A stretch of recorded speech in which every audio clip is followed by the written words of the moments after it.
Morning, everybody. How's everybody doing? Wide awake, nice and early in the morning. Let me know you can hear me okay. Give me a sound check. Just let me know in the chat that I'm coming through.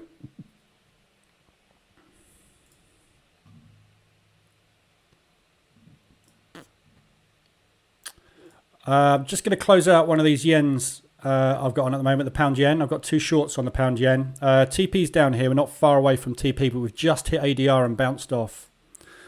So we've got a really nice hammer put in at ADR. We've just filled two gaps on the M5. Fairly old ones from back here. So I'm just going to take one of these off.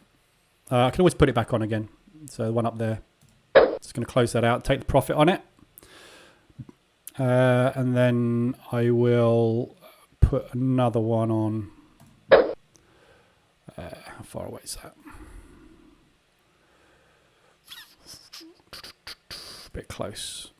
What's that? 50 pips, 85.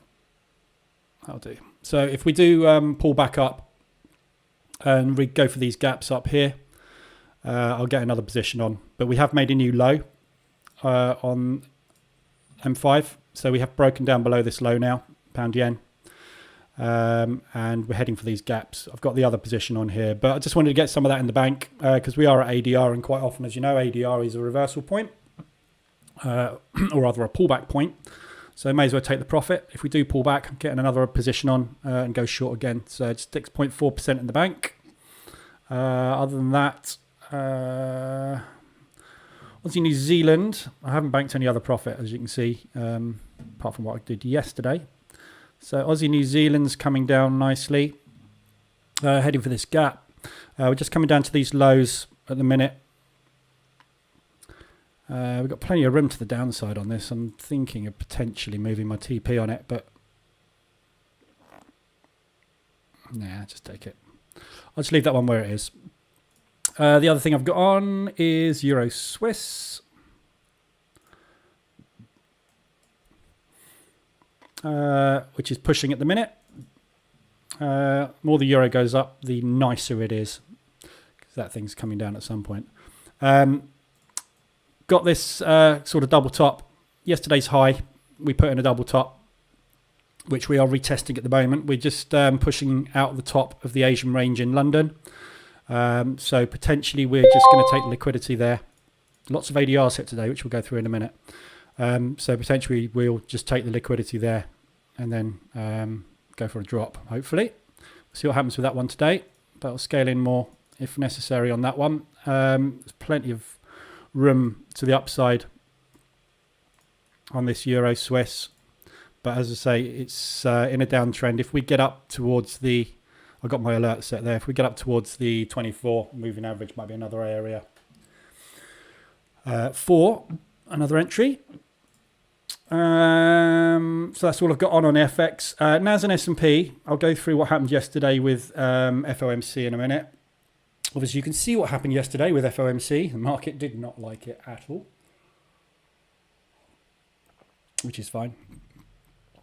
So as we came down yesterday, on S&P. Remember yesterday I put those pending orders in. So I was targeting 24. I've got another position here targeting the 72. So as we pulled down, I got into those positions at the 24. I've got an additional position which I've got into here. So I'm just scaling in gradually on this one. And I've got another position to enter down there. And obviously, if we do get a really deep pullback and we come back down towards these lows, I'll get in again down there and just wait for the push. So really nice pullback. This is exactly what I wanted on the S&P. Just something we can scale in on. The bigger, the faster these moves, as you can see, the more power it generates to push higher. So if this comes down today, not worried at all. Just ride it and scale in and take the profits when they get there. NAS as well, same thing. Really, really nice crack of the 72 on the NAS. Excuse me. Oh, coffee in the morning. I've got another position down here, which will be a 100% retracement of this move, an A-shaped recovery, which will put in a triple bottom. So that area there, obviously we've cracked the 72. We don't often crack the 72. We do occasionally, and occasionally we muck about down here for a bit before we push up again. So we'll see what happens with that one today as well. But we've got some good, strong support down here, which has been retested. So the more time support is tested, the stronger it becomes. So hopefully we'll get that position on. I want to get down there and hopefully get that position on and then push. If we can get that push out of there, it'll be a very nice profitable trade. Looking on the daily, we've still got plenty of room down to the 200. It's rare we get to the 200, as you can see. But if we do push down to that 200, obviously you'll need to scale in a couple of extras down there before the push. But unlikely. So I think today we've either found the bottom today already. If you look, we've put a lovely W formation down here. We haven't got a reversal alert yet on M15. M15 is my kind of key time frame that I use it filters out a lot of the chop of M5 and lower time frames, but it's quicker than obviously the hourly. So it's my kind of ideal time frame for catching reversals at the best point, which is why I like the reversal alert indicator on M15. We haven't got the reversal alert yet. If we can get a breakout of the Asian highs, obviously during London, that's when we're going to get the reversal alert, and that should push us back up into this gap here where we had this initial push down, potentially up to there, but that one has been filled. So we may well see a pullback into there, and then New York may want to take it lower again today. So if we do get up to there, I'll exit these positions and then scale in again if we do pull down. But we'll see what happens today. So far today, banked 0.25% yesterday, got 0.4 in the bank so far today, and we'll see what happens with them. So news-wise today, we've got unemployment claims for the US dollar at 130. And then 3 o'clock, we've got services PMI. The US dollar had a nice push yesterday on FOMC.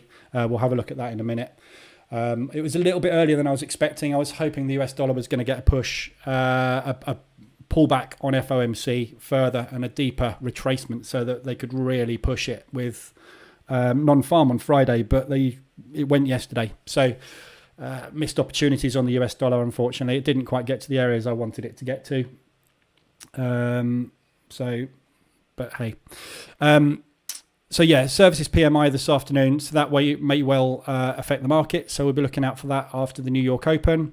And then obviously we're setting up ahead of non-farm tomorrow afternoon, which comes along with CAD. So we'll see what happens with those. I may well start the stream early tomorrow. So I might come on a little bit earlier, maybe at 1:15. And then we'll sit through non-farm as well and see what happens there. Okay, so yesterday, obviously news we had yesterday was FOMC last night. So looking at the Dixie, we had a really nice reaction at FOMC, which is there. So we pulled back down, we filled these gaps in, we got down to this level of support, we stalled at support, and then obviously when FOMC meeting minutes were released, we had this lovely big strong push, and today they've pushed back up. But we have still not gone anywhere. So all FOMC has done is profit take off of that move at the moment. So we are still within this range at the moment. We haven't made a new high, and this morning London seems to want to bring the US dollar back down. So the play for today on US dollar would be to fade into this gap and then look for movement out of there probably. So market structure, we have got a new high put in on Tuesday. So there's your low, new high, new higher low. At the moment, if we fade back down to there, we should be putting in a new higher high. This area up here is obviously what we've got to crack. So if you look at the US dollar over a longer period, obviously we've been stuck in this consolidation period for the entire Christmas period. In fact, since the end of November, the entire December, we've just been stuck, gone nowhere whatsoever during December. And we haven't cracked out of it. So this is a massive, massive accumulation. And obviously you can see after massive accumulations, what we tend to get is massive moves. Yeah. So at the moment we're sitting in this big accumulation, assuming that the US dollar is going to continue to power up as expected, and as the COT report is indicating from a futures positioning perspective, we should be getting a good move to the upside. Yesterday's FOMC was obviously the start of that potentially, but we'll see what happens with non-farm tomorrow. It may be a case of they're not ready and they just want to keep it in a holding pattern. So we'll see what happens on that one. Andy, good morning. Trigger finger on GJ yesterday. Took the short on test of source. Push higher, went a bit further as expected. Markets are thin. Big players struggling to find enough contracts. Yeah, potentially. I think there's a lot of volume coming into the market at the moment, but the problem is most of the volume hasn't been from a Forex perspective.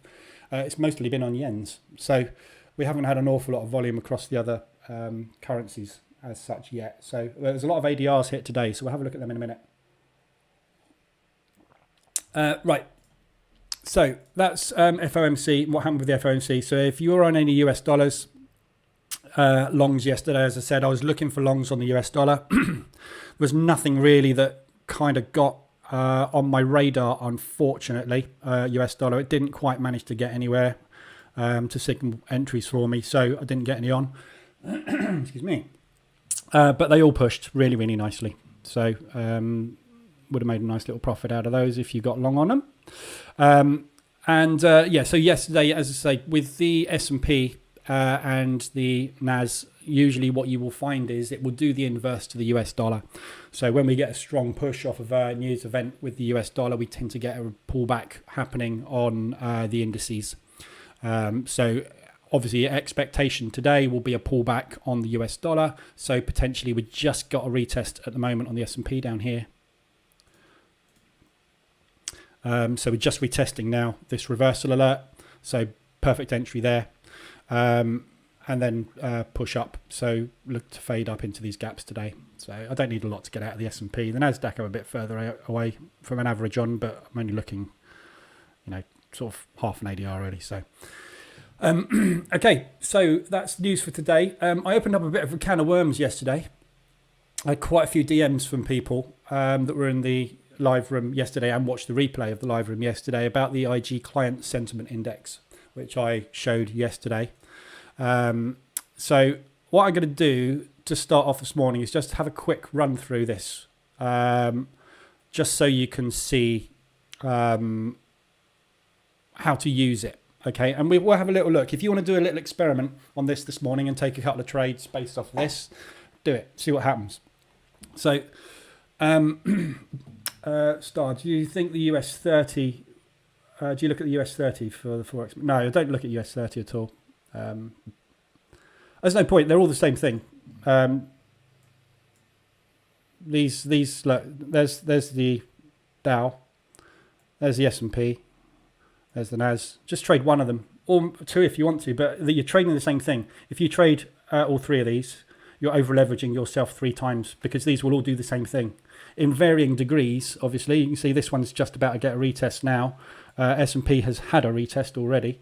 NAS hasn't even had a reversal alert yet, but they are all using the same market structure and the same price movement. So just pick one. Doesn't matter which. If you want to use a Dow, use a Dow for indices, but use Dow, S&P, or NAS. Don't use all, otherwise you will be massively over leveraged. The client sentiment index. We looked at these yesterday briefly. This is basically all the positions, the open interest positions on IG, which is one of the largest brokers in the world for Forex. And basically they just show you what all of their clients' positioning is across all pairs. So it shows you Aussie dollar yen. Trading bias is bullish, i.e. there are 67% of their customers are short on it, 32% of their customers are long on it. Okay, and it just gives you an overview of what the herd are doing. And obviously we know that the herd 95% of the time lose money, although IG say a different figure. But so the obviously the thing to do is to do the opposite, because the herd gets it wrong all the time, right? So with this, I looked at it yesterday with you briefly. You can see that obviously when the herd go long, the market comes down. Yeah. When the herd go, oh, we should be going the other way, and they start going down, the market starts coming up. So it's an inverse, basically. But you can't really use this this is a historical. So this is what's happened in the past. Yeah, we are at the hard right edge here. So where we're flat here, you've got no idea whether you need to go long or you need to go short, or what the market's going to do. We don't know what's going to happen in the future. We can only see in the charts what's going to happen in the past, obviously. So this is the bit that we use, which is updated every day, 4 hours a day, every 4 hours. Yeah, this is the 8 a.m. update. Okay, this will update again at 12. And then it will update at 4, and then at 8 again, etc., etc. So it updates constantly every 4 hours during the day. And what it shows you here with these lines is what they have done in the last 4 hours. So really, think of it like this is what's happened in the last session, New York session, the London session, etc., etc. So this is the Asian session, the last half of the Asian session. This is what has happened. Okay, so there's been more people entering long because this line is going up. It's the angle of the line that you're interested in. The blue line is longs, the red line is shorts. So there's been quite a few people going long. There's also been quite a few people going short. So there's no real bias there, is there? Everybody's going, some are going long, some are going short. There's no real, everybody's doing this, right? And that's what you're looking for. So there's no trade opportunities there on Aussie dollar yen. Aussie dollar, US dollar. Aussie US. This one's better. Okay, so you can see the blue line. Yeah, if I draw a little extension on that line, blue line is going up at that angle. The red line is going down at that angle. So people are exiting short and going long. So if the market is getting out of its short positions and a lot of people are piling in long, yeah, what they've done when you take a long is they've put a stop. So what do you think the market is going to do? If the general sentiment, retail traders are going long at the moment, likelihood is the market will pull down today. Yeah, because it knows that everybody's piling into long positions and it needs to find liquidity to fill its contracts, as Andy was just alluding to. So we go in the opposite direction. So with this particular pair today, in the start of the London session, Aussie US, you should be looking for, if everybody's going long, short positions. So have a quick look at the Aussie US. Yeah. And look what it's done.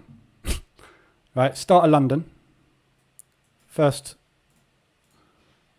start of London. Obviously, it's been coming down in Asia because everybody's long. Everybody in Asia this morning has been hitting the buy button, yeah, in IG.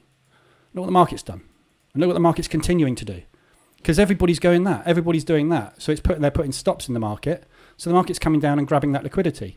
When everybody decides, oh, we're wrong, we need to go short, they'll hit the short button and put their stops at the top. What do you think the market's going to do?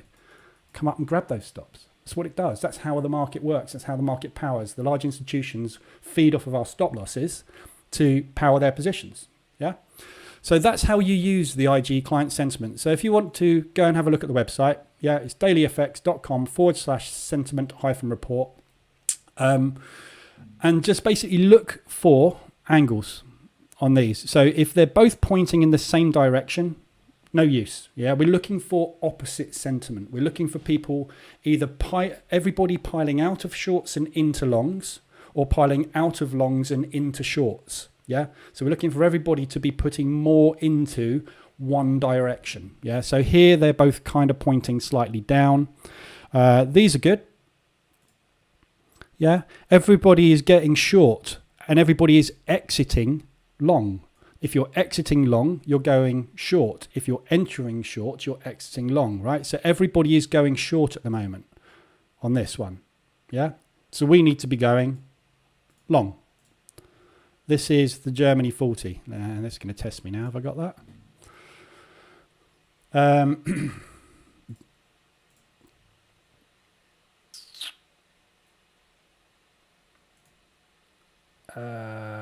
France.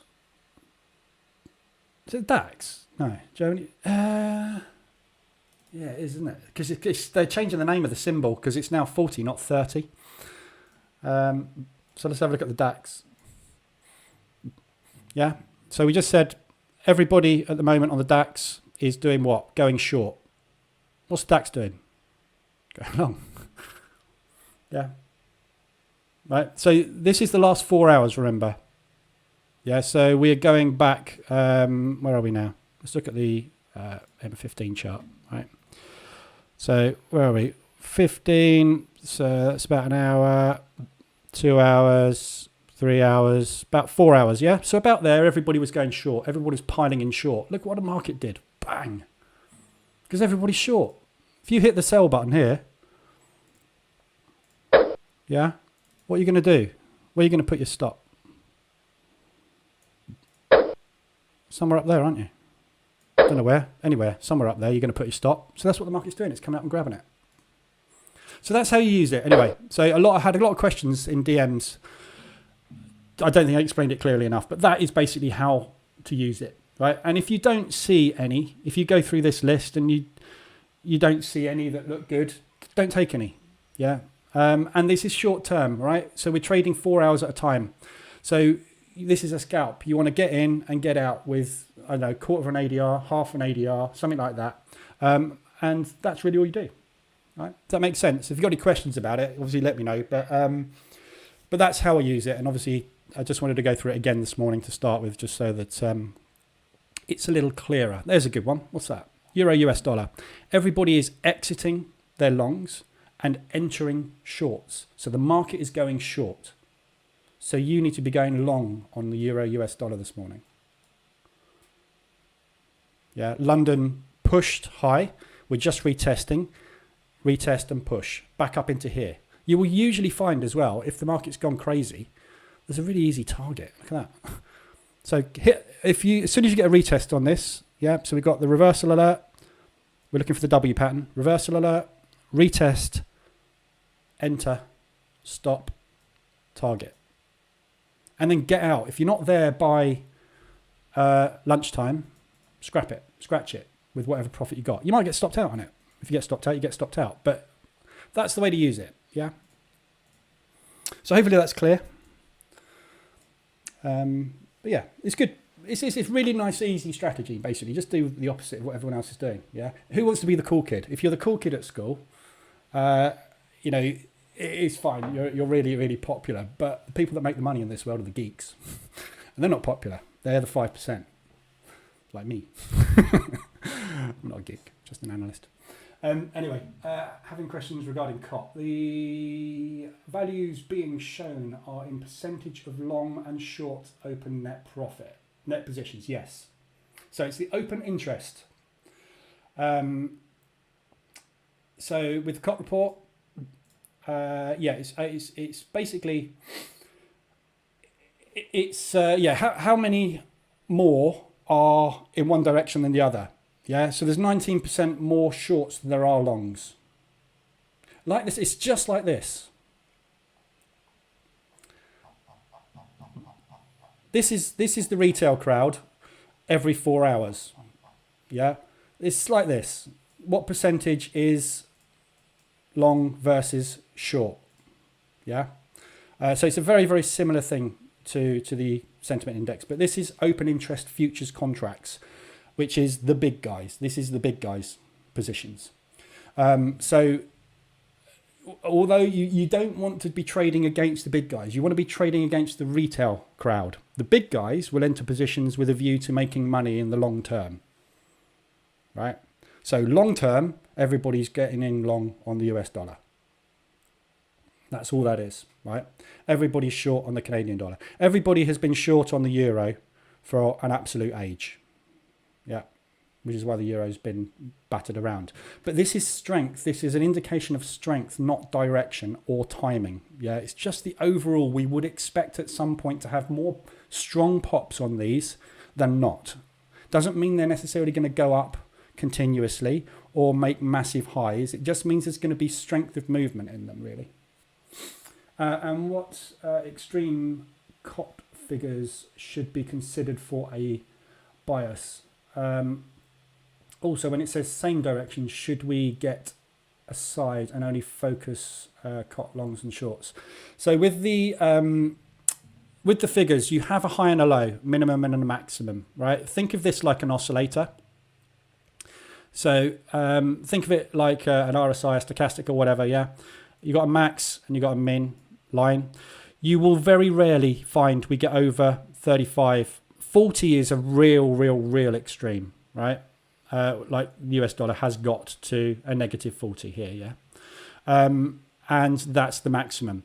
So think of it like an oscillator. You've got a zero line here.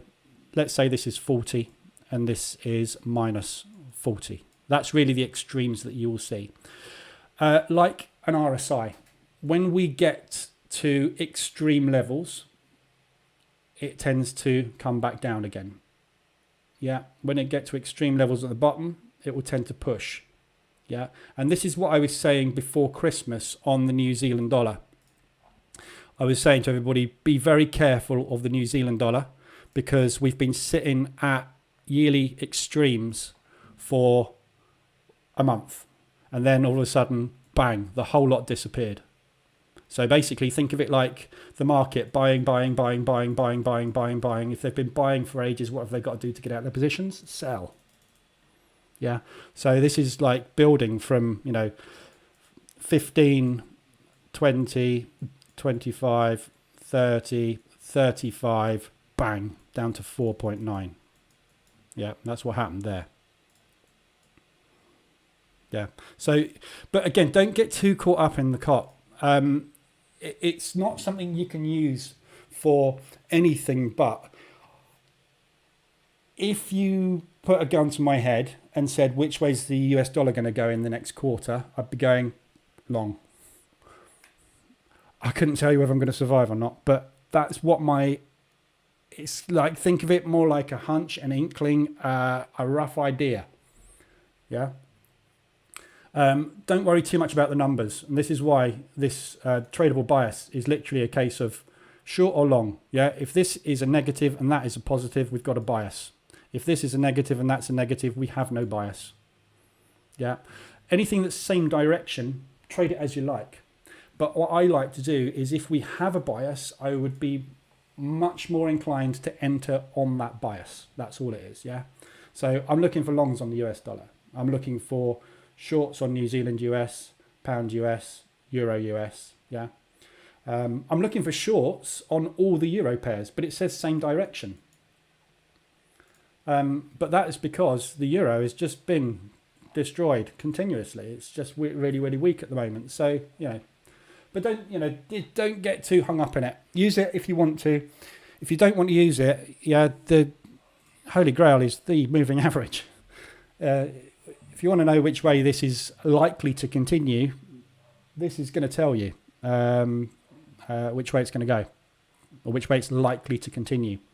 So think about when you're pulling back.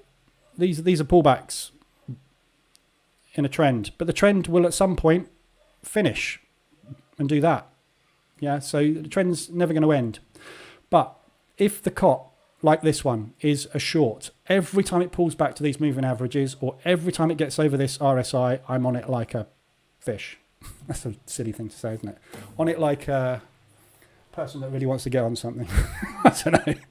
I'm all over it basically because the bias for the market is short, right? So that's why I use the cot, and that's how I use the cot. Yeah. Okay. Questions done. So let's have a quick look at what we've got setting up today so far.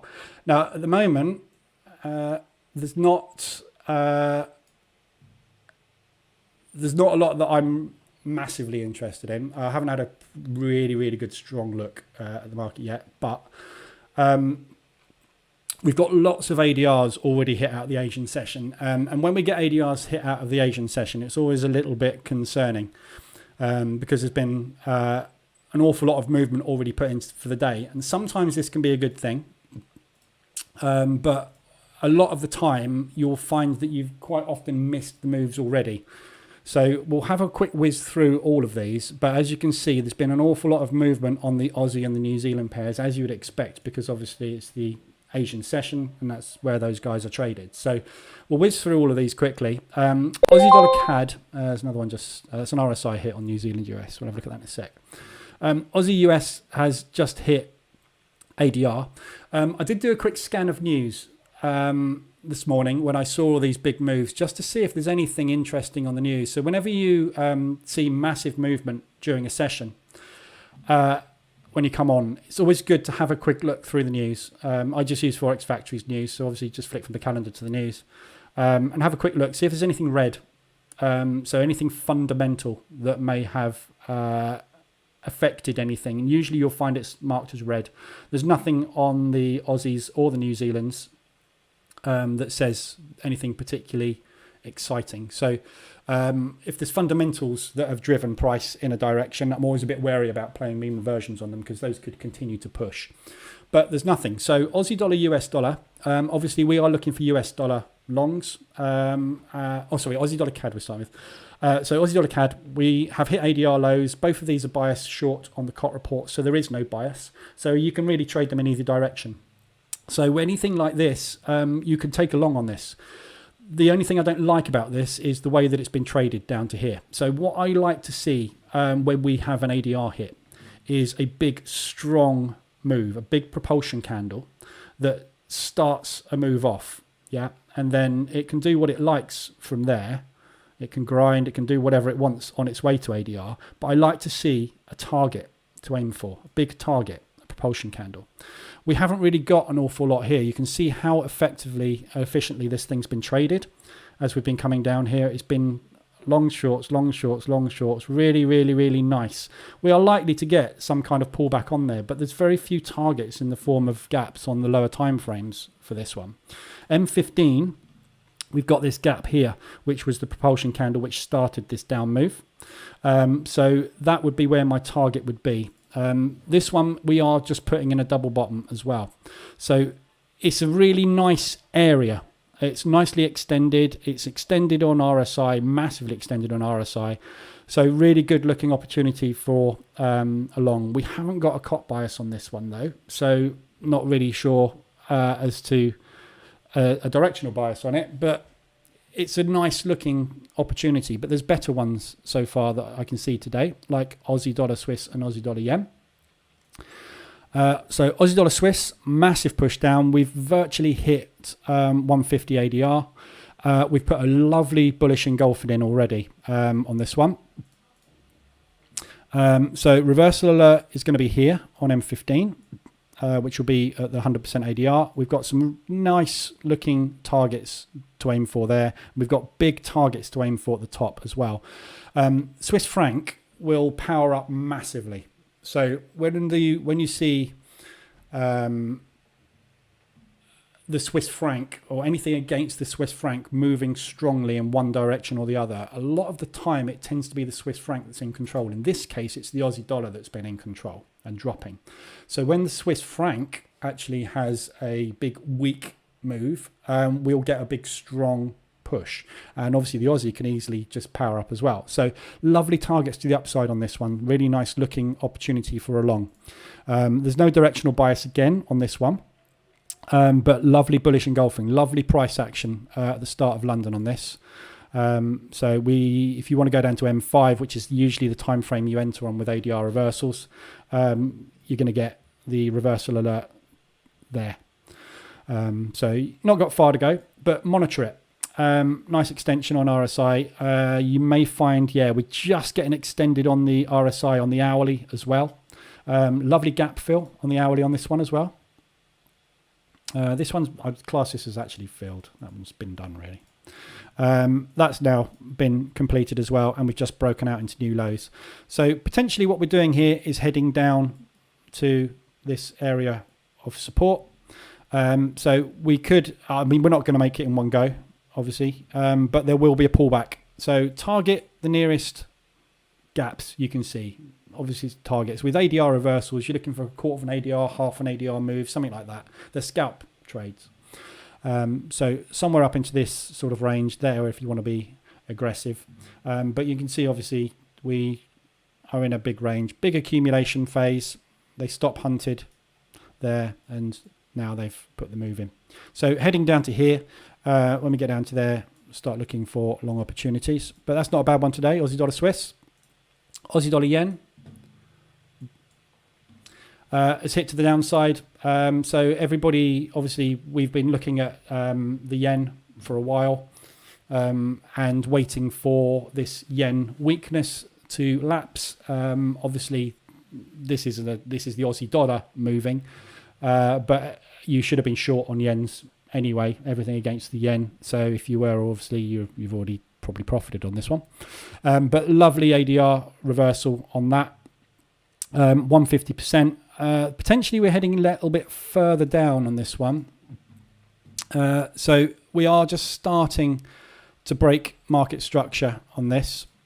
So we've just put in a new low, only just from this double bottom. So this could well hold. Obviously, support and resistance is not to the pip. Yeah. So we potentially have just taken all liquidity here. So think about how the market is thinking of this position at the minute. Everybody piled in long there. Liquidity is under there. Everybody that went long there, liquidity is under there. Yeah. If you went long there and you didn't get far enough to take a profit, you are still long. So there's money here, and they've just taken all of that. So move could well be continuation long on this one. But it's due a pullback. So very, very nicely extended on the hourly. We'll have a look at all these on the RSIs in a minute as well. I'm having a multi-sell positions on Swiss yen. Thank God coming down. Placed extended ADR. The next day ADR values change and the market stayed in the middle. Yeah. Should ADR levels be considered only for day trading? Yes. So ADR positions. If you're going to position trade, you can get into a position on ADR. So let's say, for example, we like the look of this and we want to go long. If you go long on this and it doesn't get to a quarter, half an ADR, whatever your target is, and it pushes against you, it turns into a position trade. So you scale in and you get out of it when you can. But initially, with ADRs, they're not my bread and butter trades. My bread and butter trades are RSI extensions. These are, I'm looking for a quick, small profit. So I'll be banking sort of 0.1, 0.15, 0.2% on these. So if I get a couple of these a day, nice. But that's about it, really. They're not. We don't get in. I don't get into positions. But look at confluence. Yeah. So let's look at the Aussie dollar yen now on M15 and M5. We're massively extended on RSI. When we get a reversal alert here, that's where you would enter. Look at it on the hourly chart. Have we got any other reasons to get into this? Yes. Look how extended we are on the RSI. This thing's shot. Everybody that's hit the sell button here has not got out their positions. Everybody is short on it. What have they got to do to get out of their short positions? Buy. What happens when they buy? Price goes up. What happens when price starts to go up? Buyers enter the market and push price higher. It's what we call a profit take. Yeah, and that's where you use your fibs. So when you've got a massive move like this to the downside, whack a fib on it. Where are we likely to go to? If it's a shallow pullback, we'll head to the 32, 38. If it's a medium pullback, 50, deep pullback, 61.8. Have we got any other targets there? Yes. Lovely positions there to aim for. So that. Or that. Or it might do a V-shaped recovery and come all the way back up to the top. We don't know. No one knows. We haven't got a clue. But you get into the market and give whatever the market gives you, you take it. So so with this one, obviously, it's still coming down. You wouldn't have been in this yet because we haven't had a reversal alert on it. So we're just waiting at the minute. But plan your trades. Plan where you think it's going to go. If it turns against you, then you turn it into a position trade. Hourly, massively extended. Look at the 4 hourly. Where are we? We are getting extended. We're not massively extended, but where are we in relation to potential bounces off the 72 and the 24?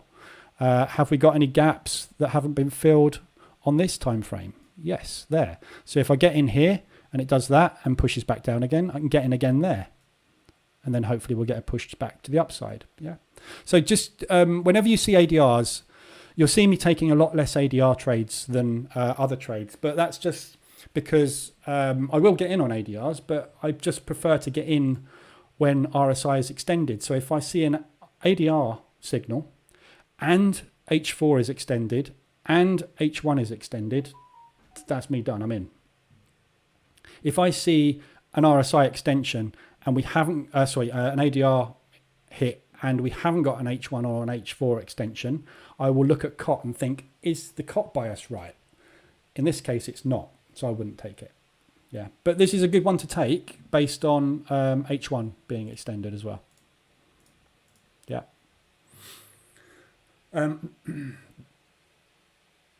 How your all robo accounts going that you set as fully autopilot? I haven't really been using them yet. They're all set up. I'm waiting to see what happens with the market at the moment. So I think I have been trading some of them. I'll have to have a look. I haven't looked at them, to be honest. They're only cent accounts anyway. They're $100 cent accounts, which is the equivalent of a $10,000 normal account. So they're just basically to do analysis with, really. But I'll be looking at those at some point. Aussie US, next one. So Aussie US, massive move to the downside. Obviously, everything US dollar has massively moved off the back of FOMC.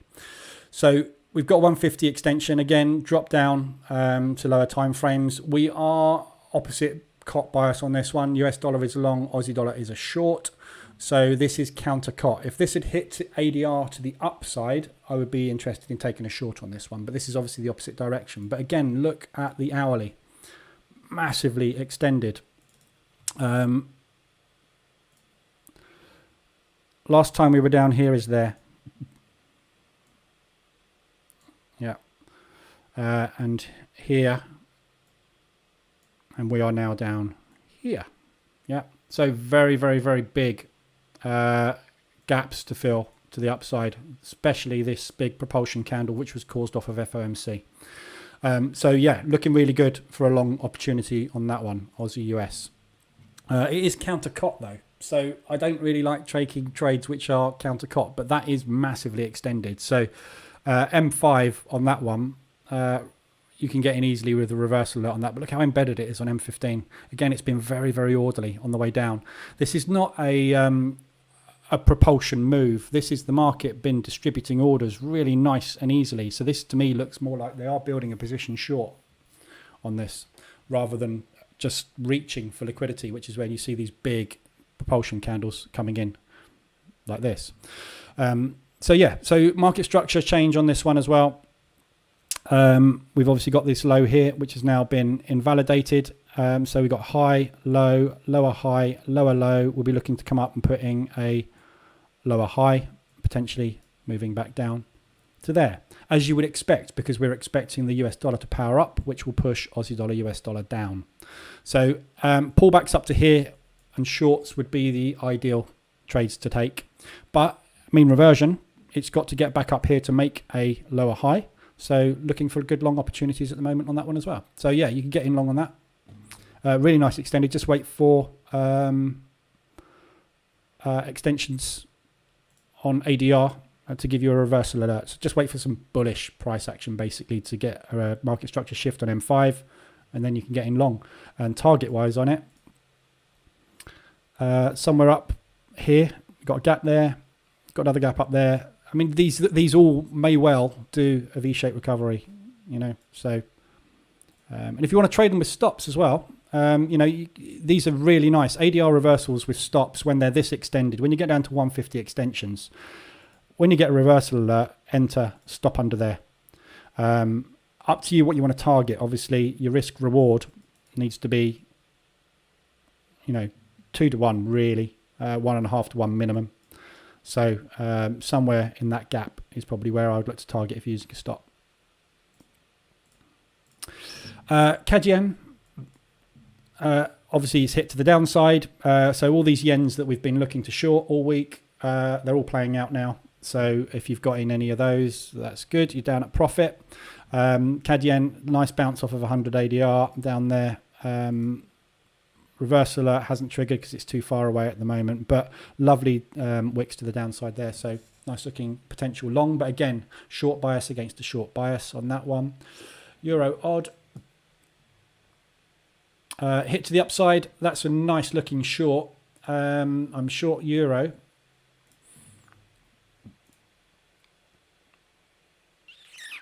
Aussie dollar, New Zealand dollar, I've just TP'd on by the looks of things.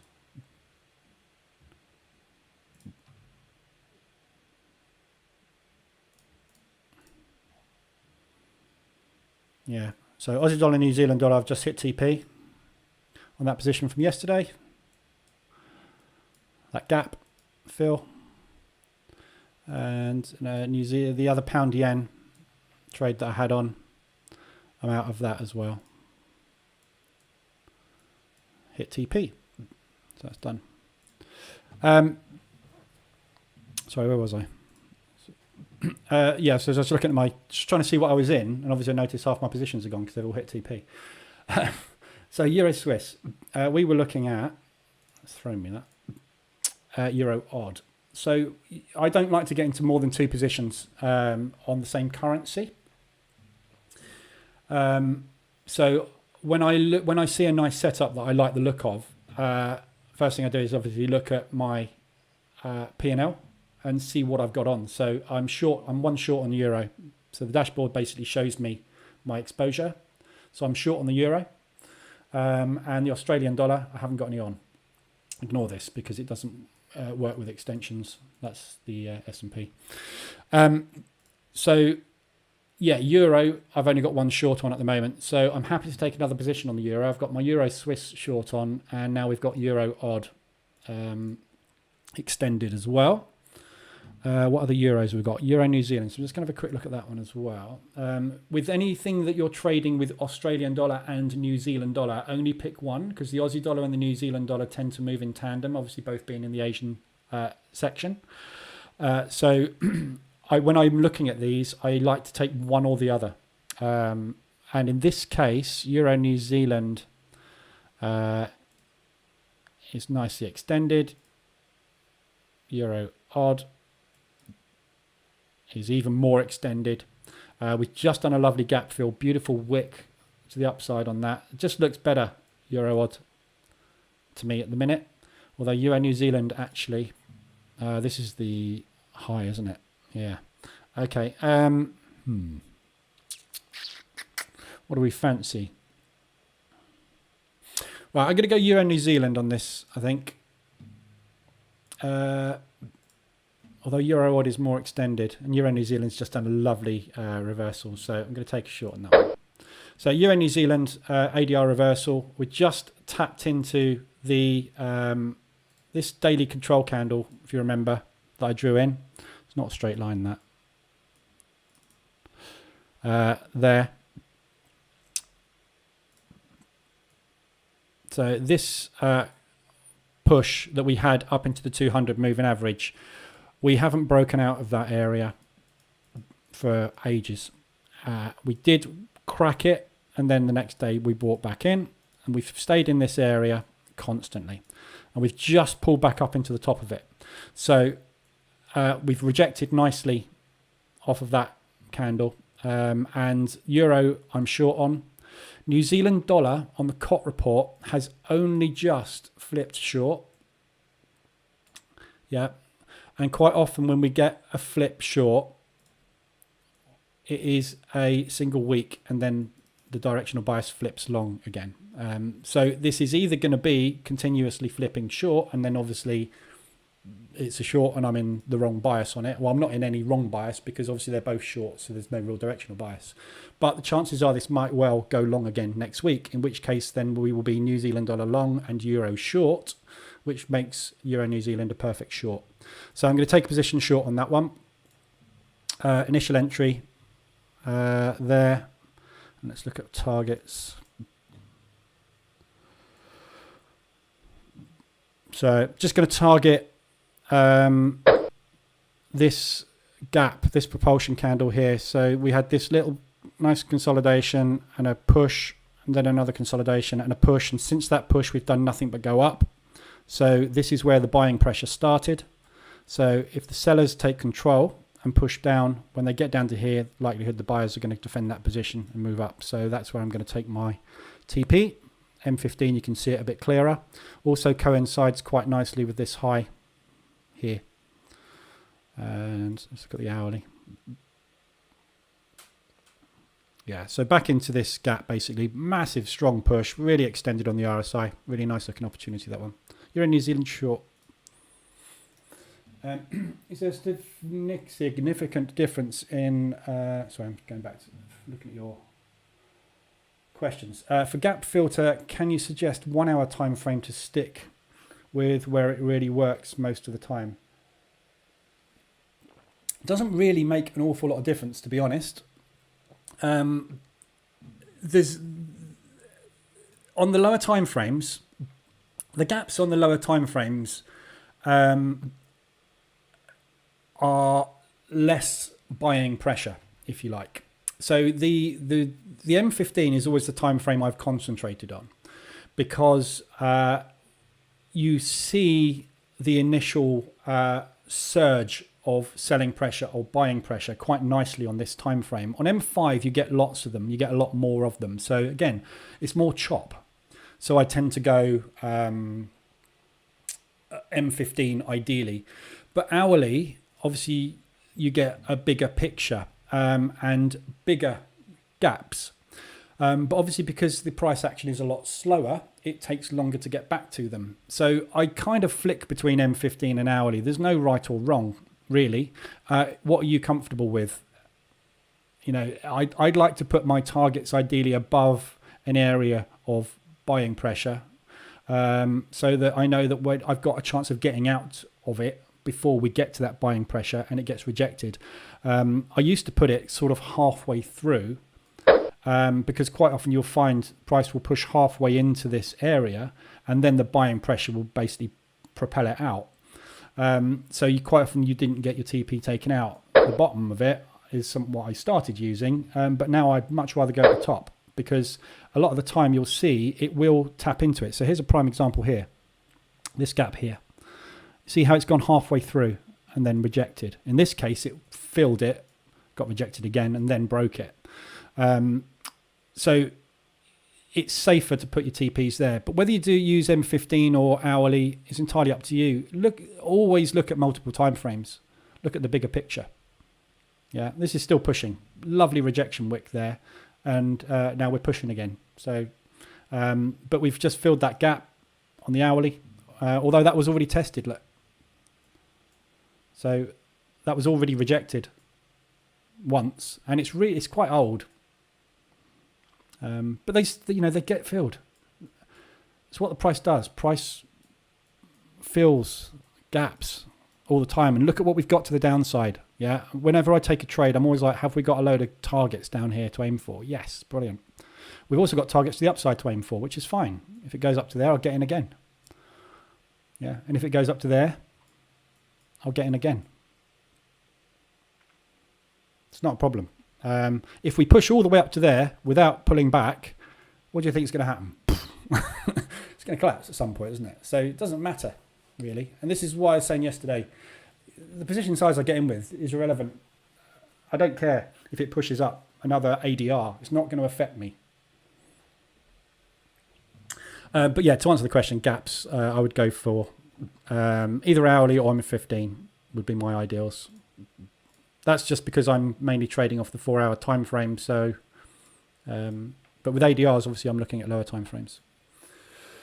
Is there a significant difference in learning curve from Forex to futures using the same technical analysis? Yeah, futures is a lot more difficult. With futures, you have got much more risk on the table with the contract sizes. Technical analysis is very, very similar. The charts on the S&P and the NAS on FX are virtually the same. They are the same, really. These are just CFDs, contract for differences, but plotting the same price within a few pips. So, but within futures, you've got bigger pip increments. So when you're trading futures, you're trading 0.25 increments instead of 0.1 increments. So when you enter one contract long on S&P and it moves up 1 point, you've gone up $50 roughly, instead of going up pence. So yeah, it's from a psychological point of view, it's a lot harder to jump into futures straight away. And with people, everybody in futures, for some reason, uses market profile. And I understand why they use market profile. And a lot of people use Renko as well in futures, which is good. And I'm looking into Renko in a bit more detail at the moment as well. But yeah, the nice thing about FX is speed and risk is slower. So that's why I like it. But technical analysis, not a lot of difference at all. No, market moves in the same way. It's plotting the same chart. It's plotting the same gaps. It's plotting the same price action. So analysis is the same. There are still some targets to the upside that worry me. What's that on the Aussie New Zealand, on the Euro New Zealand? Yeah. So yeah, we have got targets to the upside on Euro New Zealand still. I don't let things worry me though. So yeah, but what the reason for this trade is this. Yeah. At some point, this is going to end, right? This consolidation that started at the beginning of December, at some point this is going to end. If it ends here, I'm going to be needing to scale in. If it doesn't end here, I'm out. I don't know. If you worry all the time about entering your trades, you never enter any trades. Is all I would say. Seems mean reversion strategy is what mostly you do, and suggests that work best so far. Yeah, mean reversion is what I do most of the time. And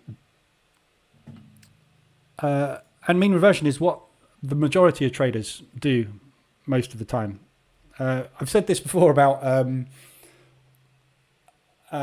there's I think I've put a video up on YouTube, the difference between mean reversion and trend trading. It doesn't matter which you pick, you'll be wrong on all of it. Yeah, so just pick something you're comfortable with. If you don't want to do mean reversion, use trend, right? So what I'm doing here on Euro New Zealand is playing the mean reversion. Yeah, if you want to play the trend, you wait till it gets down here and then you enter long. Yeah, all trends at some point will end and mean revert. Yeah, the market is in consolidation and accumulation 80% of the time. So what would you rather do? Trade a strategy that is workable 80% of the time, mean reversion, which you do in ranges and in trends. Yeah, so in a range, you play mean reversion.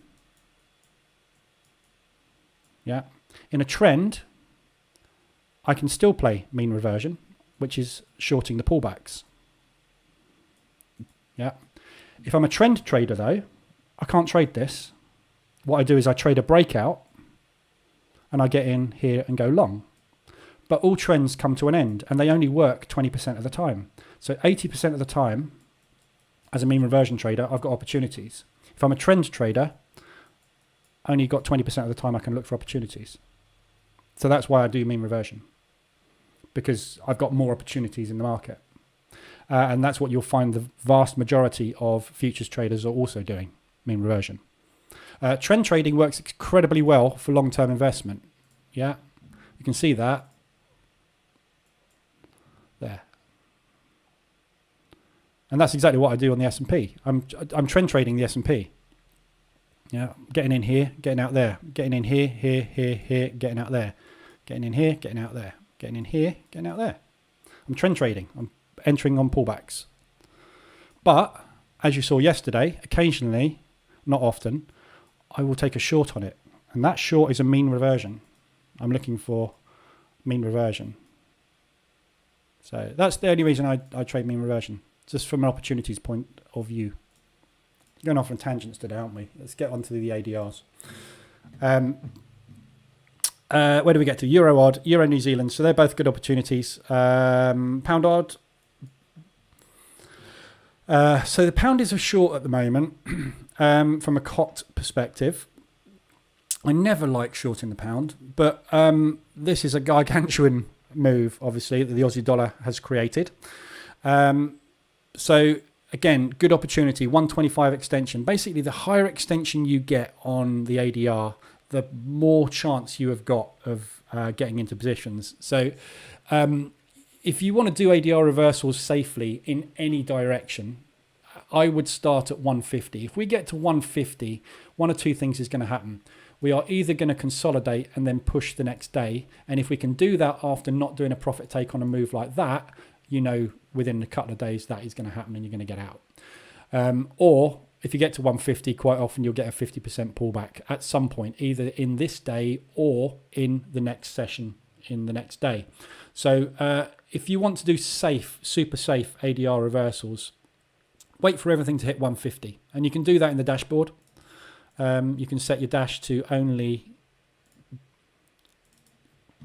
alert you on 150. So you can turn off 125s and only, ADR hits. And only have 150s and above if you wanted to. Or you could go higher, you know. But we quite often, we don't often get these 175s, 200s, 225s like we saw this week. It's not the norm. But 150s, usually once or twice a week, we'll have good 150s that hit. So, what time frame are you using for mean reversion? My entries are M15 typically, and I'm using 4-hour RSI extensions, or sometimes I get in on M5 if there's a M1, an H1 extension. It's all covered in the Bootcamp. If you want to go and watch the Bootcamp videos, if you haven't already, on the YouTube channel, the Position Trading Bootcamp, it's all explained in there. When do you do drawdown control? So again, that's all explained in the Bootcamp as well. But drawdown control, I do when I'm getting uncomfortable. And that will be dependent on what I'm trading, what I've got in the bank profit-wise, what's happening with the market, all sorts of stuff. Your level of comfort and my level of comfort will be different because everybody's got a different experience level and everybody's got a different risk tolerance. So for things like the NAS and the S&P, I'm getting into drawdown control territory when I'm about 15% per position, per instrument. With Forex, when my entire portfolio gets to somewhere around the 10 to 15% mark, then I'll start to do aggressive drawdown control and start looking to manage it. And that is increasing position size. And again, aggressive drawdown control is covered in the Bootcamp. And basically all aggressive drawdown control is timing entries with a stop with bigger position size. So for example, here I'm on a 0.6 on the NAS. If I was wanting to implement aggressive drawdown control, I would enter with a 0.3 position with a stop. So for the NAS here, for example, let's say down here, I thought, yep, that looks like a beautiful reversal. I would go in with a 0.3 here. So half of my total position. So I've got 0.06 on it. So I would go in with a 0.03 single position. I would put my stop really tight with an aggressive position there, which would bring my average down to somewhere like that. And as you can see, I'd have been able to exit the entire position with no loss. But it's all explained in the Bootcamp. Let's get on with the ADRs. We haven't got through the ADRs yet. Look, it's 9:30. Right. Where do we get to? Pound odd. Yes, we looked at pound odd. Nice looking short potentially on the pound odd. These are both shorts again, so don't know on this one. If you look at it from RSI, yeah, it's a beautiful short. All of these, if we'll look at the hourly extensions in a minute, but you'll find a lot of the time when you've got an hourly RSI extension above the 75-80 level, you will have an ADR hit, which is why I concentrate more on my ADR dash than I do on my ADR dash. sorry, RSI dash more than I do on my ADR dash, because when you hit ADR here, most of the time you've hit RSI. And I'd much rather get in on RSI extensions at 75, 80 levels than ADRs. So you can see on this one, this is obviously a good opportunity, pound odd. Very nicely extended. We've got good rejection wicks at the moment up there. And we are just about to get a reversal alert. But you see this support rectangle is holding at the moment. So we've got a lovely M formation going in at the moment. So as soon as we get that reversal alert, good targets to the downside to aim for. Lovely targets down here. But yeah, look for quarter of an ADR, half an ADR. I really like to have, with ADRs, I really like to have a tight reversal alert. So when we get an alert on this, it's going to be something like 30 odd pips. So no more than a third of an ADR. Quarter of an ADR is ideal. If you've got these ones where it's pushed up really high, strong, and the reversal alert happens with a massive potential stop, if you were using a stop, it's a bit too far for me. But that looks like a good one as well, pound odd for short. We'll have a look at these later this afternoon and see what happens. Pound yen, obviously I'm out of. We've got a reversal alert on that. Again, I'm still not sure what's happening with this yen, but it's pulled over nicely. We're just about to get an H4 reversal alert, so market structure shift on the 4 hourly. We've pulled in beautifully on this move to the 50%. In fact, that move is not right now. Let's adjust that fib. So we've, yes, 50% rejection at ADR. So perfect trade on that one. I took 2 shorts on that. Why is there only one showing? There we go. So there's my positions on that one. Exits. Obviously, the reason I got into that trade was on the H4 extension. Now, to the downside, obviously, you have to be a little careful on this one. We don't know what's happening with the yen. Let me just take these fibs off. I don't need those anymore. Leave that one on now, actually. So, yeah, just be a bit careful. We're pulling back at the moment into this level here, which is where we pulled out. This is a gap which is just being touched and rejected at the moment. So if we're going to continue this trend, this is likely a pullback area. More than likely, we'd be looking to pull back down to somewhere around here or here. A bigger, deeper pullback on such a strong move. You'd expect a bigger, stronger profit take on it. But we have had a reverse alert on the hourly, so potentially you can expect a retest of that reverse alert and then a drop. So market structure high, we've put in a new lower than this low, so we would expect to put in a lower high and then back down to a lower low. I've got us pending on that. I'm just going to, where are we on the hourly? Hourly's dropped, 4 hourly's dropped, so I'm just going to take this pending off. This pending sell limit order here was the one I put off because I took that profit off on that position this morning. Obviously, it's all kind of hit TP where I wanted it to be now. So I'm going to take that off. So that trade's over. So yeah, up to you if you want to take that pound yen long. I'm a bit wary about yens at the minute. That's a really, really strong move. Obviously weakness on the yen, so it could continue. But we'll see. I would expect the yen to power up, to be honest, because the US dollar has. So pound yen, pound New Zealand. Again, with these two guys, right? With the euro, odd, and New Zealand, you only take one of those, not both, because the odd and the New Zealand are the same. Same goes for pound odd and pound New Zealand. If you've entered on euro New Zealand and euro odd, try not to enter on pound odd and pound New Zealand, because these will move very similarly. In which case, obviously, if you get into all 4 of those, you've got 4 times the exposure you would normally have. So try not to trade all of these at the same time. But looking at these, pound New Zealand, again, same as the euro New Zealand. Really big, strong extension.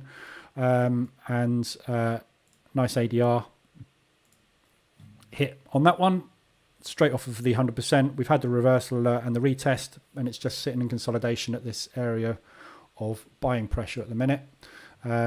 Loads of room to go down on this as well. big move this one. So we've had two ADR hits in a row, basically. No selling in here. We've had a little area of consolidation. Quite often the market will move in 3 waves, 1 wave, 2 wave, consolidation, and a 3rd wave. By the time we get to the 3rd one, 90% of the time will drop. So if this isn't the reversal down to there, probably looking into early next week for a drop on it. But pound New Zealand looks good as well, as pound odd. And pound yen we've looked at, haven't we? So that's it to the downside. So the other ones we've got are New Zealand dollar Swiss. Quickly whiz through these. So all the New Zealands have hit to the lows.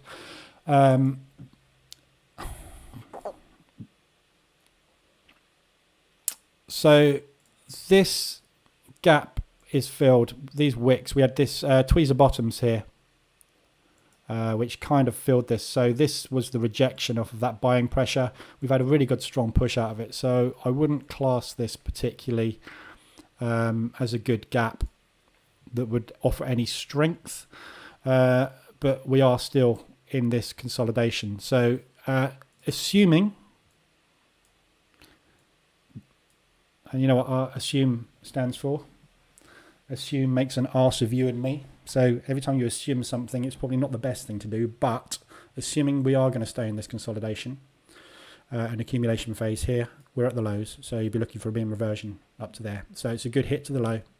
But equally, it could be the start of a breakout to the downside because we've got the 24 coming down on top of price and potentially pushing price back to the downside. So difficult one to trade that. Not my favourite at the moment, New Zealand dollar Swiss. New Zealand dollar yen, again, another yen pair. Difficult. The yens are dropping hard.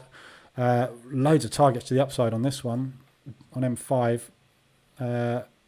Again, 150%. But you can see there's a long way to go on the reversal alert on M15. M5 isn't too bad. Not the greatest, but yeah, potentially that might be a nice little long. We're probably extended on the hourly. Yeah, we're well extended on the hourly. So yeah, really nice. And we've just put in a bottom. So double bottom there. Nice rejection point. We've just taken out the liquidity there. So everybody that entered their longs had their stops there. If they haven't taken profit at the top here, i.e. they are an investor and entering on H4 and looking for a longer term move, they've just had their liquidity taken, their stops taken, so the market can now run with it. Massive targets to the upside. Looks like a really, really nice long, that one. But if we get some yen strength, and remember we haven't had a massive amount of yen strength yet, these moves have been caused by the Aussie and the New Zealand. If we get a yen strength push next, this is going to come down even harder. And if it does, this is going to look even better. We're going to get an H4 extension on this one down here somewhere, and then we'll pull up from there.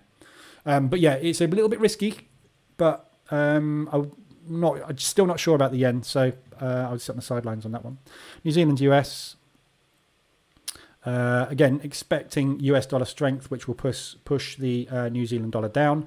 We'll probably get a retracement on it today, but obviously non-farm tomorrow, we could have another drop. So mean reversion, you've had a lovely reversal alert here, so you can wait for a pullback into this gap.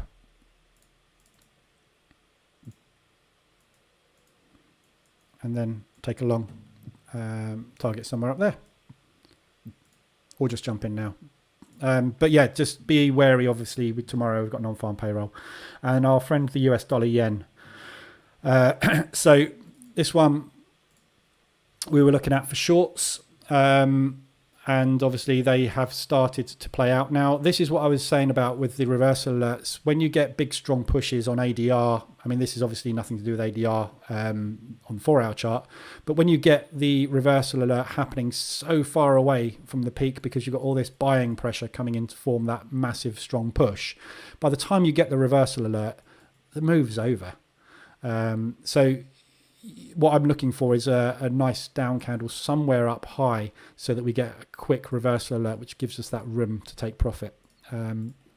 So this one's not a great ADR reversal because it's a low down here. This US dollar obviously is a pullback. I am looking for longs on the US dollar, but I don't want to long it against the yen at the minute. I'm unsure about the yen. So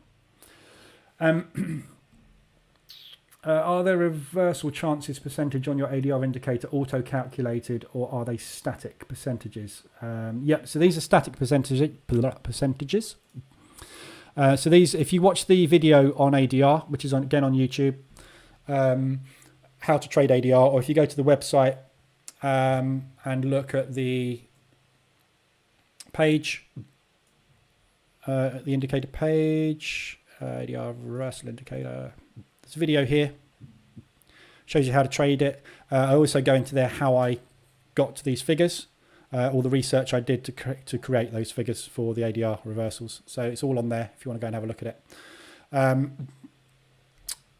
But yeah, basically these are the average percentages across all the Forex pairs, basically. So the chances of price, or the historical number of times percentage-wise price has extended above these levels. So 42% of the time we get above 100% ADR, 23% of the time we get above there, When we get up to 225, there's only 2% of the year we ever get above that level.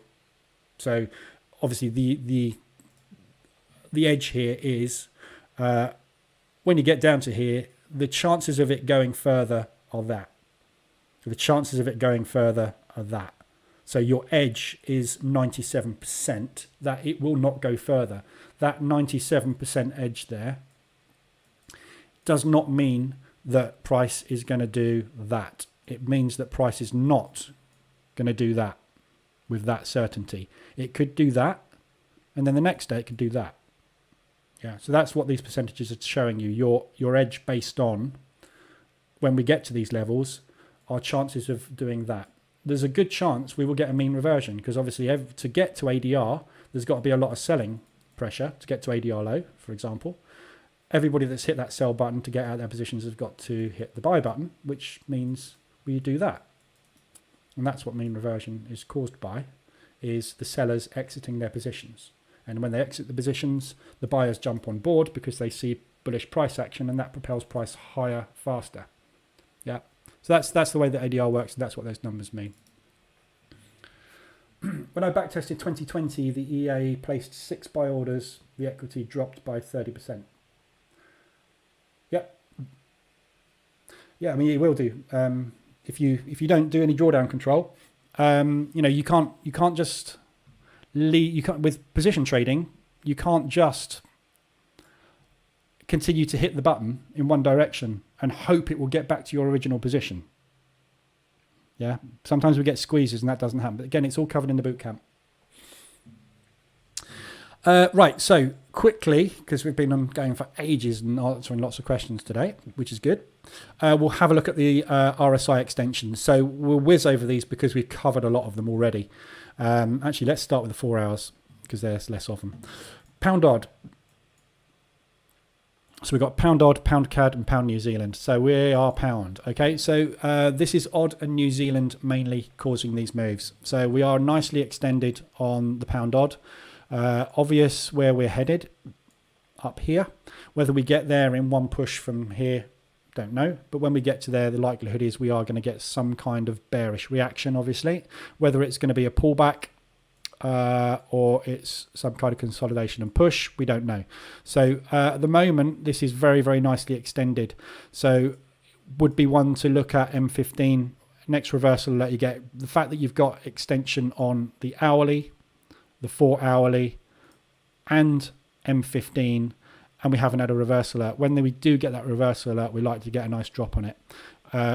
Be aware we've got a fairly strong resistance there that broke. Yeah, so we may well turn into support at that level. But when you get the reversal alert on that, you've got a good 90 pips, an ADR basically pretty much to the downside. So pretty good opportunity for a short there on the pound odd. Yeah, I've got Euro New Zealand on. I haven't got any pound shorts on. I'll have a look at these in a minute. So we've got pound odd and the pound CAD. Pound CAD looks like it's already playing out pretty much. So we've had the reverse alert on the pound CAD already and the retest, and it's dropping. So you've already had a third of an ADR off of that at the moment. There's loads of targets to the downside, but looking at that on the hourly, obviously the hourly was extended. You could have got in up there on the hourly, and obviously we are extended at the moment up there. So the market structure on this one, if we measure this initial move, we didn't get a decent pullback on this. We pulled back into the 24, and that's where we got the bounce. So it looks like it's a strong trend. So when we get a big move up and then a pullback to the 24, it's a strong trend. Pullback to the 72 is a weak trend. This looks like it's starting to trend. So we've got new market structure here. So we've got high, low, higher, high, just. Be looking for a higher low now. So pull back somewhere into here. Could pull back into the support rectangle and go from there. But either way, it's a mean reversion trade, and it's already played out. So you've missed that one if you're not in it. Pound New Zealand. Nice, same thing. That's much nicer. Nice reversal and retest. It's pushing up a little bit at the moment, but nice big strong move that. Look at it on H4. We've been flying away. I like it when we get miles away from the 24. So we're 380 odd pips away there. On an ADR of 118. So we're 3 ADR away from the 24 moving average. So this is a really, really strong push. And we haven't had a really decent profit take since we started this move here. So where this gap was formed, this propulsion candle here is the buyers accelerating out of this accumulation phase. So pullback, it's like 270 odd pips we've pushed up without having a decent profit take. There was a bit there actually. So, but anyway, it is a good short. Pound New Zealand, and again, I like the New Zealand more than the Aussie at the moment, just because the New Zealand dollar has flipped short on the COT, and there's a good possibility that we might see some more long positions coming in on it next week. So I'd rather be trading New Zealand than odd, but I am already short Euro New Zealand, so I would not take Pound New Zealand short because they will do very similar things. So that's the 4 hours. Odd CAD's just hit 125. Still going down. So yeah, it's getting more and more and more extended. These Aussies are not happy today. So 4 hours we've covered. Hourlies, there's loads. Take your pick on these. They are massively extended, all of these. So Aussie dollar CAD, we're on there already. Huge sell-off, not one profit take move. Remember what everybody's got to do. Everybody that hits the sell button, to get out of their positions has to hit the buy button. That's what that pullback is. Everybody that hits the sell button has got to hit the buy button. Sell button, buy button. Everybody that hit the buy button, hit the sell button. Hit the buy button again, hit the sell button again. Buy button, sell button. There's not been any buyers. So there's a pullback coming very, very soon.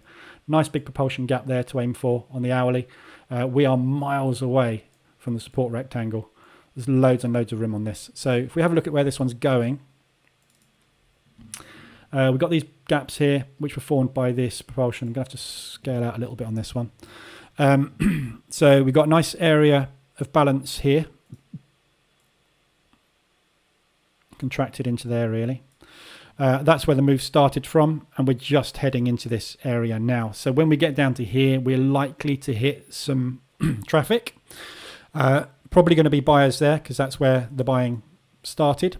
Again, you've got to think longer term as well when you're looking at these charts, right? So anybody that's entered long down here, everybody would be thinking, well, they're way out of their positions. But if you're 4 hourly or daily swing trading, this hasn't really moved far yet, has it?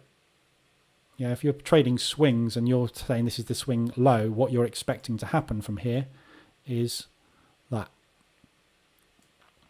So there's a lot of people still in positions at the moment on these. So there's a good chance that we will get some buying pressure. This is obviously the biggest buy zone. We pulled back down into here, went through an accumulation, and then massive buying pressure there. So it has got potential, obviously, to come all the way down to here, which is another 100 pips, 2 ADR. But we are heading to an area of chop. Whenever we get to these areas, there's of consolidation, balance, whatever you want to call them, there's a lot of buying and selling in there. So when you hit them, price will tend to stall. It will either stall or it will be the mean reversion catalyst that drives the pullback.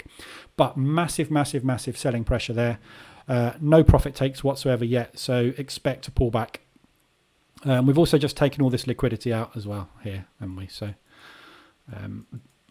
looks like a nice long, very nice long. Aussie dollar CAD. Aussie dollar Swiss, same thing, huge sell-off. We're going to get a bounce on that at some point. On Aussie dollar yen. Aussie dollar yen is the one that's extended the most. But all of these, you can see with every single one of these, this move has been engineered to come down and take the liquidity of everybody that's gone long there. So if the market wants to take the Aussie higher, they need to find liquidity to power their positions up. And that's where it was. So we'll be looking up for these gaps. Aussie dollar, US dollar. Obviously, this is on the US dollar strength. I wouldn't, again, all of these Aussies are absolutely shot. Every single one of them is down at a massive extension. So the 75 extension, in fact, my EA will be getting into all of these for me at the moment. So the 75 extension is where I start to look for mean reversions on the hourly.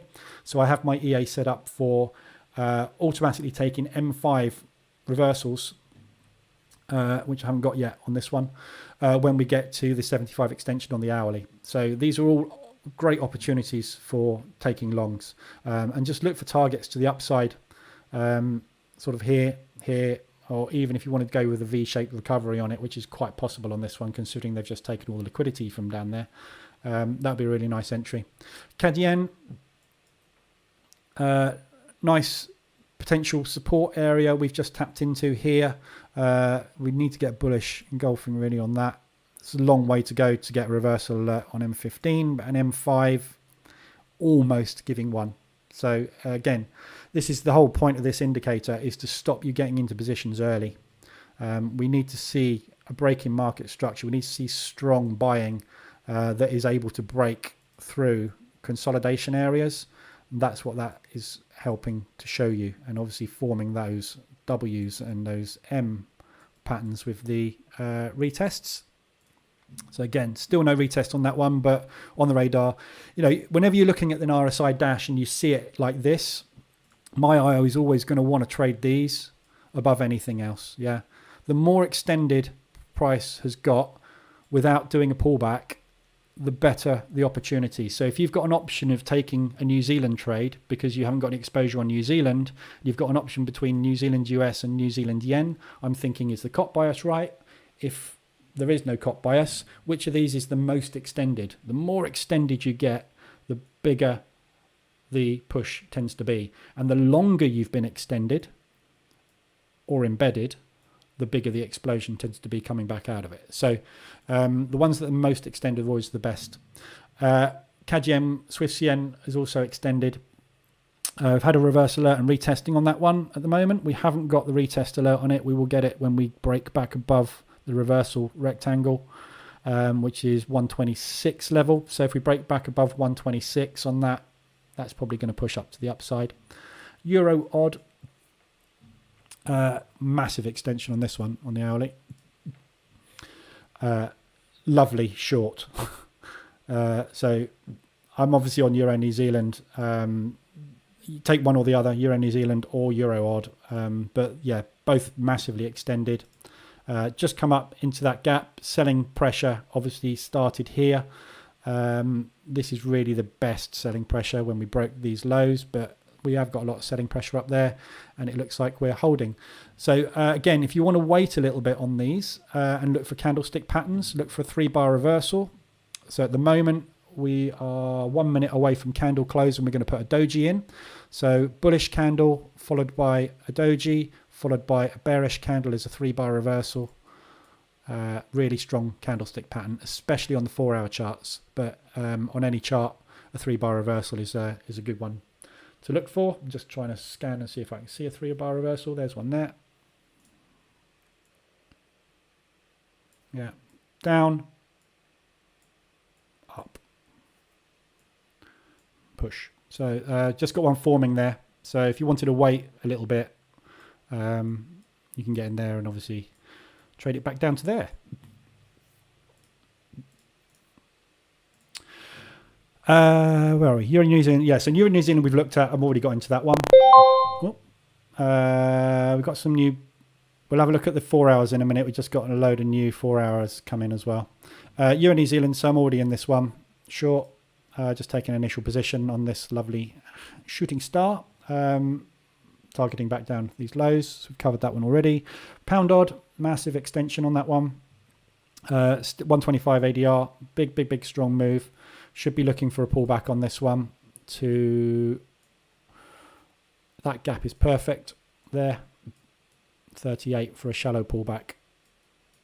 So you can look at M5. You probably had an M5 on that one already, haven't we? Not yet. Not quite. So that is consolidating nicely out there. It's, definitely sellers are coming in.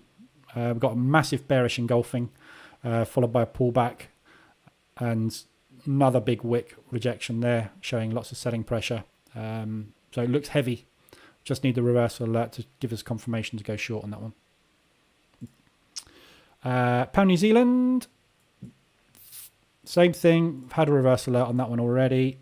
It's just stalled at the minute. New Zealand dollar, yen, New Zealand US. New Zealand yen, obviously very extended. As I say, I'm cautious on the yens at the minute. If you want to go long on this one though, it's hugely extended. We've just taken out liquidity. It's highly likely, looking at the wicks on this, this thing's going to go. It almost gave us a really nice 3-bar reversal, but we didn't get enough bullish price action. So we had this nice big down candle, tiny little body. If we'd have had a big move there, that would have been a good confirmation, but there is still not a lot of buying pressure coming through. This is the first green candle we've had through the whole of the Asian drop. And it's not big. It is a bullish engulfing, but it's not very convincing, is it? But saying that, after this much selling, when the book gets handed over to London from Asia, they'll be told to take it back up in all likelihood to take profit on this move.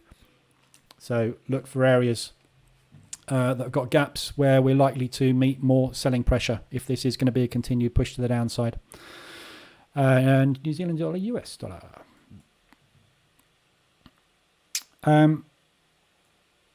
Just realised they're running the wrong way. Same thing there. Nice, much more bullish price action coming in there. You've had the reversal alert on that one already. Just had it. So nice reversal there. Long and US dollar CAD.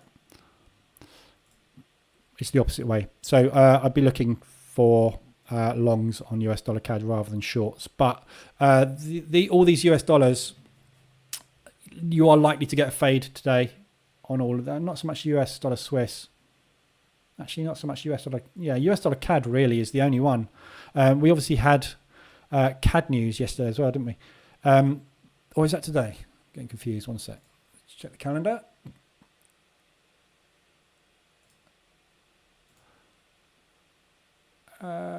Yeah, no, it was CAD yesterday. It was building permits yesterday, wasn't it? So that obviously weakened the CAD a little bit more,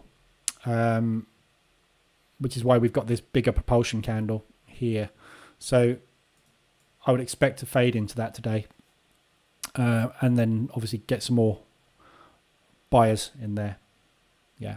So remember, what you're seeing on these pairs is the futures contracts really being played out. If you go and look at a futures platform, you'll see that the symbols on futures are 6E, 6B, 6J, etc. And those are the futures contracts for the main currencies. And what we're seeing here is the cross of those futures contracts, basically, as contract for differences. So you'll see that there will have been weakness in CAD and strength in US yesterday, which is obviously why we get bigger movements, which is why we try and trade biases with the COT. Because if you've got one thing that's going to be expected to push really hard, and one thing that is going to be really weak, you're going to get a much bigger movement on that instrument, i.e. US dollar CAD, than you will on something that is long against a long or a short against a short. So that's the reason I like concentrating on those COT biases as well. Okay, so that's everything on those for the morning. That was a long session, wasn't it? 10 o'clock, hour and a half. Trying to keep these morning ones fairly short, but there's a lot happening. So takes as long as it takes. What do you do with Swiss yen? Should close all the positions. So you're short on Swiss yen. Your break even is 125.76. You're short on it, are you? I guess, or long? Rahat has asked that question.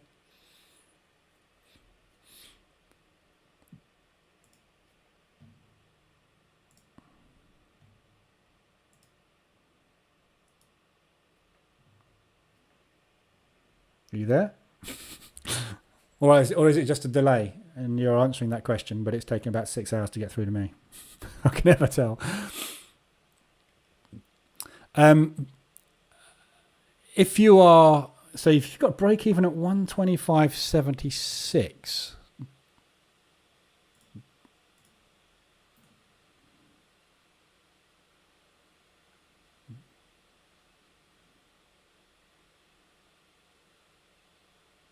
you obviously, I guess you're short on this, yeah. So yeah, you haven't hit your target yet. If you close all your positions out, obviously you're going to make a loss. So I wouldn't do that. But if you want to, I mean, we haven't hit ADR yet today, and we're just about to get a reversal alert on it, potentially. So yeah, hold it. If depends where you got your positions. If let's say theoretically you got in, so you're around about there for a break even, right? So let's say, for example, you got in maybe here, somewhere around there, and somewhere around there, and maybe there. Yeah. You got two options. You can basically close this position out and use some of that to maybe take some of that position off, or you could close that position and that position, which will generate a profit, which leaves you with just two positions and the assumption that we're going to pull back and go down, or you can just hold it and wait for price to go in your direction. It's entirely up to you. But if you're position trading, as you saw this morning on my pound yen, if I've got something nicely in profit, so here's the trades I took on the pound yen. I took one here, and I took one there. That was a real bad miss, wasn't it? Took one there. So I took this one off here, right? And I put a pending order back up there. So take a position off. If you need to do drawdown control, do drawdown control. I didn't in this case. So I just took the profit and then put the position back on. So what I'm expecting to do is this thing to keep coming down. If it pulls back up, I get into another position and it drops again. I take profit on that position. I get in again and I take profit again. So I get two trades instead of one. Two profits instead of one. And I could have closed out both of those positions in total. But the reason I closed the position out this morning was because I hit ADR. It was just about to hit ADR. You can see where I exited there. Just about to hit ADR. And I know when we hit ADR, a lot of the time we get a reaction, which is why I took it off. But that reaction doesn't mean that price is now going to do that. It means that price is likely to do that or pull back. Yeah. Which is why I kept this position on. But this one came down and you can see where my TPs were for it.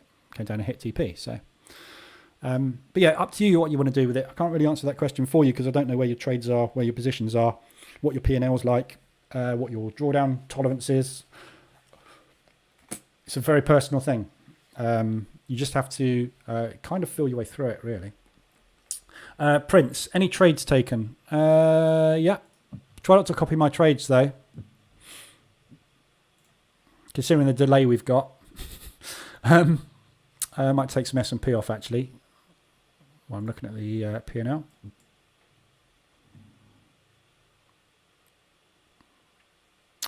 Did the EA take that one? Yeah, so the EA's taken 2 trades. I'll let the EA manage that. What have I taken today? I've closed out 0.7%. I took a Euro New Zealand short. There. 167, 513, targeting down here somewhere. 166, 775. Basically taken that on the basis of we're at the top of this daily control candle here. So we've got this one candle where we've been stuck in a range and we just hit the top of the range, basically. And the other reason I took it was because we are massively extended on the hourly. And we've also hit 125% ADR. And we're extended on the 4 hourly. So it's confluence, basically. Extended on the 4 hourly, extended on the hourly, extended above normal ADR at the top of a range which is held for over a month. Yeah. Okay, anybody got any other questions on anything? If you want to get into that one, we're just about to get a reversal alert on M15. We've had a reversal alert and a retest already on M5. So we're just taking out the Asian highs. So you've still got opportunity to get in that one on M15. Still got plenty of room downside. I'll be back on at 2 o'clock this afternoon. So be aware of news today. 1:30, we've got unemployment claims for the US dollar. Doesn't tend to do an awful lot. ADP non-farm employment change yesterday is what tends to move the market if it's going to. The unemployment claims will tend to fall in line with that, so it's probably going to be positive. Doesn't mean that the US dollar is going to go up, just means that they'll have an opportunity to dump into the market and move it wherever they want to move it. And then this afternoon we got PMI, services PMI, which is quite often something that does move the market. So that's worth paying attention to. We'll be online for that anyway, 3 o'clock. And then obviously tomorrow we're setting up ahead of non-farm. So I'm being purposely fairly light on my trades this week because the market is establishing itself after the Christmas break, and it's very difficult to read direction because everything is in a consolidation. So it's nice to ease yourself back in, basically, which is what I'm doing. So yeah, so I will be back on this afternoon at 2 o'clock. So hopefully see you all then. If you've got any questions, come into the Telegram group. Obviously you can ask any questions in there. And if any of you took the sentiment trades today, be interested to know how you get on. Let me know. I haven't taken them, but there are a few opportunities today on these sentiment ones. So it's always worth having a look at it. It's a nice little system to add to your portfolio. You know, I used to do really well out of it, but I just found it a little bit time consuming, and you have days where you just don't get any trades at all because the market's flat and it's just annoying. So, but adding it to your portfolio, there's a good example. Look, France 40. Everybody's been selling. And it's been going up and up and up. And they go, oh, I've lost so much money. I will start buying. So the market starts coming down with a lovely 3-bar reversal. Couldn't make it up, can you? You need to know how this market works. It's all geared for the brokers and the institutions to steal your money. So you have to do the opposite. Don't do what the popular kids do. Right, have a good morning, guys. I will be back at 2 o'clock. If you need anything, come into the Telegram group. Otherwise, hopefully you'll have a good morning, and I will see you this afternoon.